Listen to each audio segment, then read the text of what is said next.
અગણિત છે ઉપકાર એના, એક દી વિસરશો નહીં. ભૂલો ભલે બીજું બધું, મા બાપને ભૂલશો નહીં.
યુવાન વહુ ને વૃદ્ધ મા બાપ નો ગમે.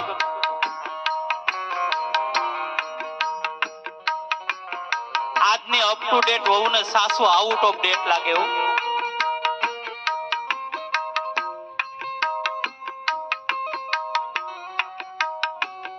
વૃક્ષ ગમે તેટલું મોટું થઈ જાય, ગમે તેટલું ઘટાદાર થઈ જાય, ફળ નો આપે પણ છાંયડો જરૂર આપે. એમ આપણા ઘરની અંદર આવા જીવતા ને જાગતા દીવા જેના મા બાપ હશે ને, એ માતાઓ કઈ કામ નહીં કરે પણ આપણા દીકરા દીકરીનો તો એ જરૂર ધ્યાન રાખશે.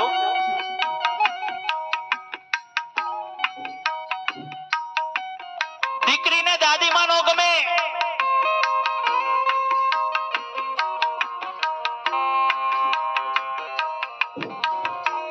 દીકરી 6 વાગે કોલેજ થી આવવાનું કહીને ગયો ને 7 વાગે આવે ને એટલે ગઢી દાદીમાં પૂછે કે બેટા ક્યાં ગઈ હતી, ઈ દીકરીને નો ગમે.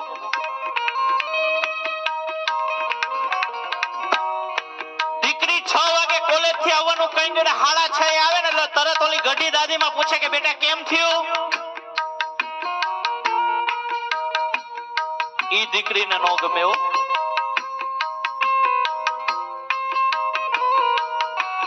અરે કોક નો ફોન આવે ને એટલે તરત જ રૂમ માં જઈને ઝીણી વાતો ચાલુ થાય ને એટલે ઓલી ગઢી દાદી માં પૂછે કે બેટા કોનો ફોન હતો, ઈ દીકરીને નો ગમે.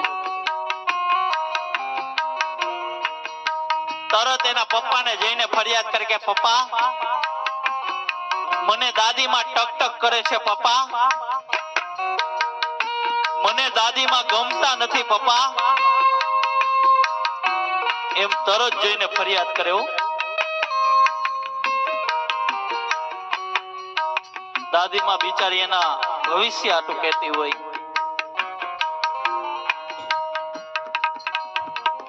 બાકી આવા કરોડો રૂપિયાના બંગલા હશે પણ જે ઘરની અંદર જીવતો ને જાગતો દીવો જેના મા બાપ નહીં હોય ને,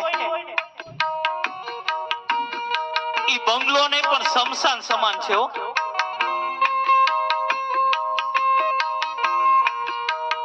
પણ દરરોજ નો દરરોજ કરીને ખાતો હોય, 10 બાય 10 ની ઓરડીમાં રહેતો હોય,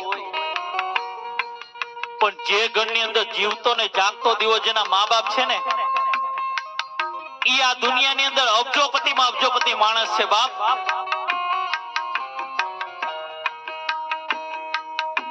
કારણ કે તમે જો તમારા મા બાપની સેવા કરશો ને એટલે કોઈની માળા નહીં કરવી પડે, કોઈની જાત્રા નહીં કરવી પડે, કોઈના દર્શને નહીં જવું પડે બાપ.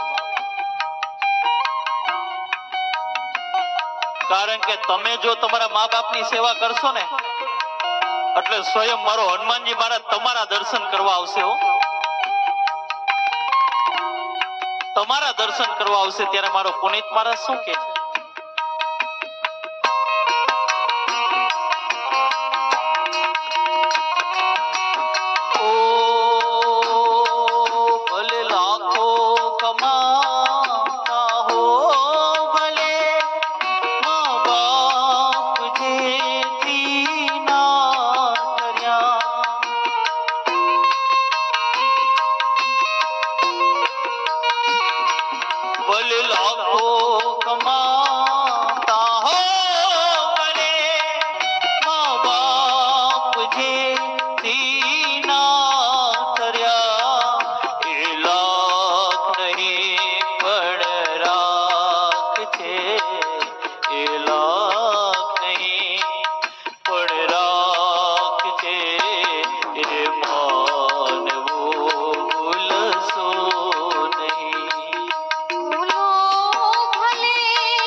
ભગુડામાં મોગલ માને ચુંદડી ચડાવવા જાય.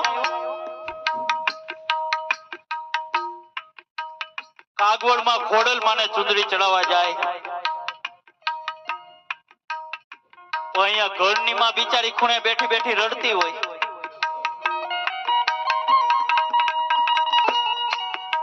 અરે જ્યાં સુધી આ ઉમરાવાળી રાજી નથી ને ત્યાં સુધી ડુંગરાવાળી કોઈ દી રાજી નહીં થાય બાપ.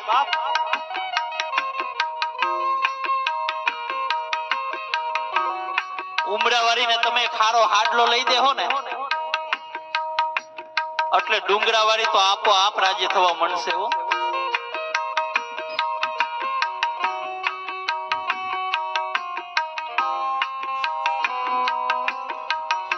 અરે દીકરો જ્યાં સુધી કામેથી ન આવે ને ત્યાં સુધી માં રાહ જોતી કે મારો દીકરો કેમ નહીં આવ્યો હોય.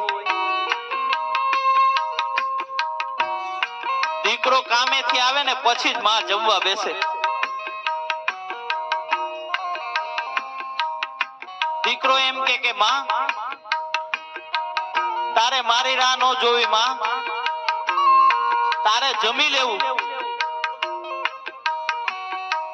ત્યારે દીકરો હું કે ખબર માતાઓ,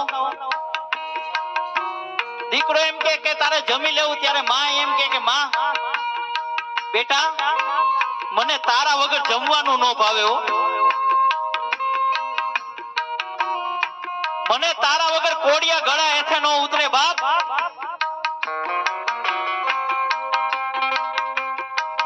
પછી એનો દીકરો મોટો થાય ને પછી માને એમ કે માં તને નો ખબર પડે, તું સાઈડ ઉપર બેસી જા મારી માં. તને નો ખબર પડે. ત્યારે માને બહુ દુઃખ થાય કે દીકરા મને નહોતી ખબર પડતી ને એટલે જ મેં તને 25 વર્ષનો કર્યો. બેટા મને નહોતી ખબર પડતી ને એટલે મેં તને 25 વર્ષનો કર્યો મારા બાપ.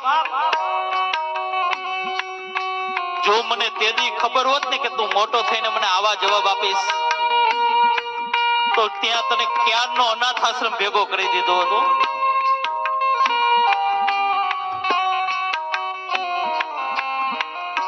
કારણ કે માતાઓ એક ઘરની અંદર 4 સભ્યો અને 3 રોટલા હોય.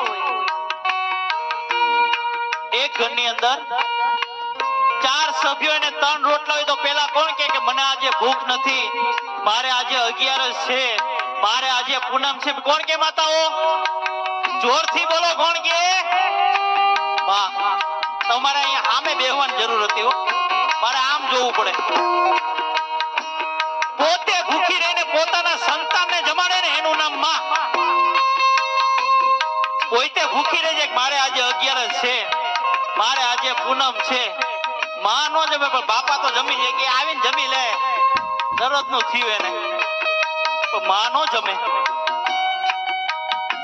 પછી મોટો થઈને દીકરો માને ભૂખી રાખે. હું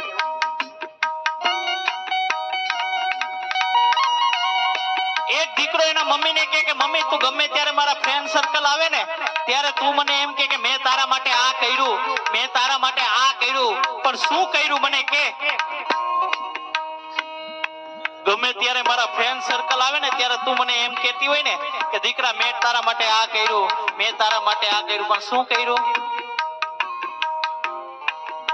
ત્યારે માએ જવાબ આપ્યો કે જે કરીને હિસાબ રાખે ને એ કોઈ દી માં ન હોય બાપ.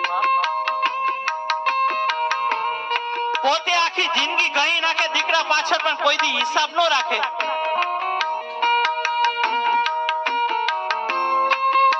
દીકરાને જન્મ આપે પણ પોતાનું નામ પાછળ ન લગાવે. આ ત્યાગની મૂર્તિ છે બાપ.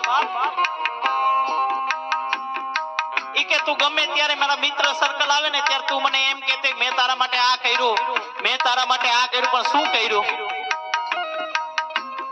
તું કે બેટા તું 5 કિલોનો પાણો લઈને તારા પેટે બાંધી 9 મહિને રખડ ને ત્યારે તને ખબર પડે કે માની કિંમત શું હોય.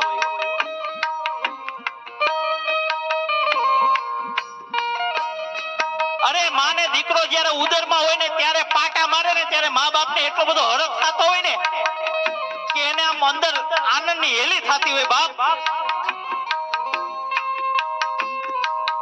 દીકરો જ્યારે ઉદરમાં હોય ને જ્યારે પાટા મારે ને ત્યારે મા બાપ આનંદમાં આવતા હોય, પણ ઈનોય દીકરો જ્યારે મોટો થઈને પાટું મારે ને ત્યારે મા બાપની આંખમાંથી આંસુ નો હુકાતા હોય.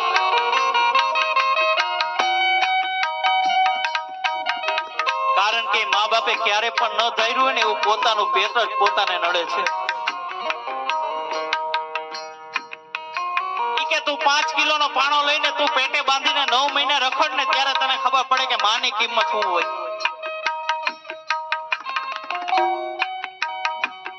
અરે મેં તને છાતીએ વળગાડીને જે અમૃત રૂપી દૂધ પાયું છે ને એની એક એક ગુણની કિંમત તું મને શું ચૂકવીશ?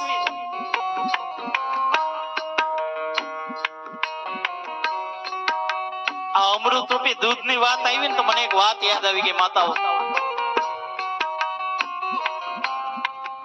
કારણ કે દીકરો નાનો હોય ને રોતો હોય ને ત્યારે દૂધની બોટલ પકડાવી દે માં. દીકરો નાનો હોય રોતો હોય ને વડીલો એટલે દૂધની બોટલ પકડાવી દો. કારણ કે નાનું વૃક્ષ હોય તેને ગમે એમ વારો ને એમ વરી જાય. ઈ દીકરાને A for એપલ એમ શીખવાડો ને એટલે આખી જિંદગી A for એપલ જ રહે, પછી એમાં બીજું કાંઈ ન થાય. એમ દીકરો જ્યારે રોતો હોય ને ત્યારે આ માં છે ને દૂધની બોટલ પકડાવી દે એટલે દીકરો સાનો રહી જાય.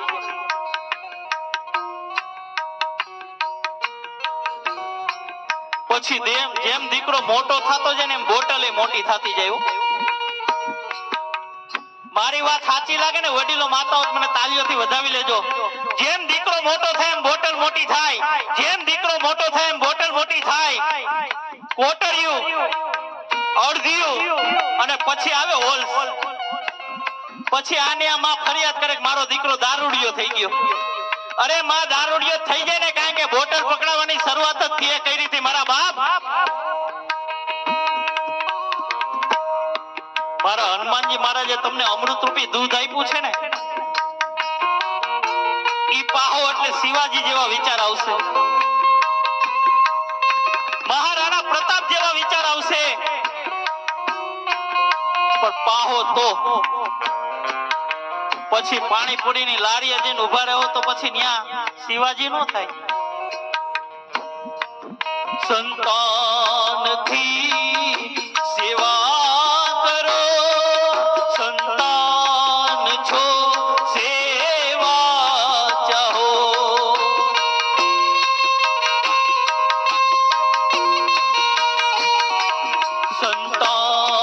સંતાનથી સેવા ચાહો, સંતાનથી સેવા કરો, જેવું કરો એવું કરો, જેવું કરો એવું કરો, એમાં ભૂલશો નહીં. ભૂલો ભલે બીજું બધું, મા બાપને ભૂલશો નહીં. આ ગણિત છે ઉપકાર એના, એક દી વિસરશો નહીં, એક દી વિસરશો નહીં.